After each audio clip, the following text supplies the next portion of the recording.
Hi. I don't do a lot of social commentary on this channel, but I do feel like I need to address some crossover that's happening. I'm both a theologian and a pastor, and one of my deacons alerted me to this trending response that I feel needs some pushback, and that's the idea that if you don't like your church's response to Charlie Kirk's death, then you should just leave that church. So a couple of things, and I'm going to try to be brief about this. First, that's a wholly unbiblical response that Charlie himself seems like he would disagree with. It's informed by a cultural narrative of entitlement. Churches aren't to be left unless they are unbiblical, and even then, they're capable of being reformed.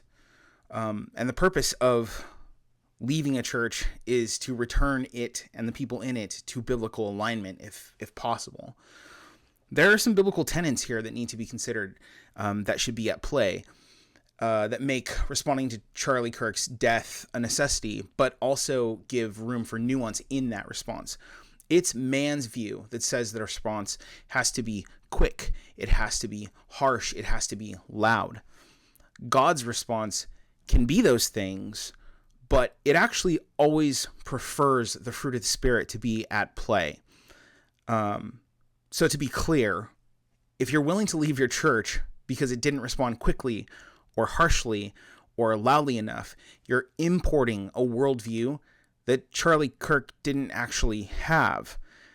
Biblically speaking, change actually goes through process. It's not a reaction. And that's my second point. Many seem to be waking up, which is a good thing, to his death, but those people, have you observed his life? Have you observed the way he went about things? He was a reformer. He didn't advocate for dismissal. He advocated for dialogue. He was generous. He was graceful with people that disagreed with him. He believed in changing things from the inside out. Yet this trend does literally the opposite of that. Charlie Kirk didn't advocate moving on from America just because America was broken. It's quite the opposite, actually. He didn't advocate dismissing the Republican Party just because the Republican Party was broken. Instead, he created a movement within it for change.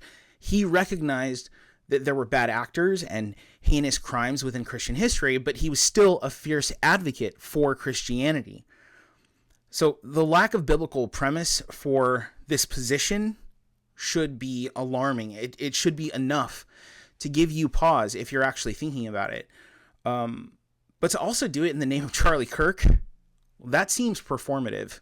It seems exploitive as well. If his death has you longing for a more substantial Christianity, please follow his example. Follow him as he followed Christ. But actually follow his example, because he wouldn't agree with you on that point. Go through the process of transformation in your own church bodies in order to revive them, to cause reform, because we need churches to become relevant again. We need more churches, not fewer. And I want to leave you with the words of the Apostle Paul to the church at Ephesus. Therefore, I, the prisoner of the Lord, urge you to walk in a manner worthy of the calling with which you have been called, with all humility and gentleness, with patience, bearing with one another in love, eager to maintain the unity of the Spirit in the bond of peace. Thanks for your time.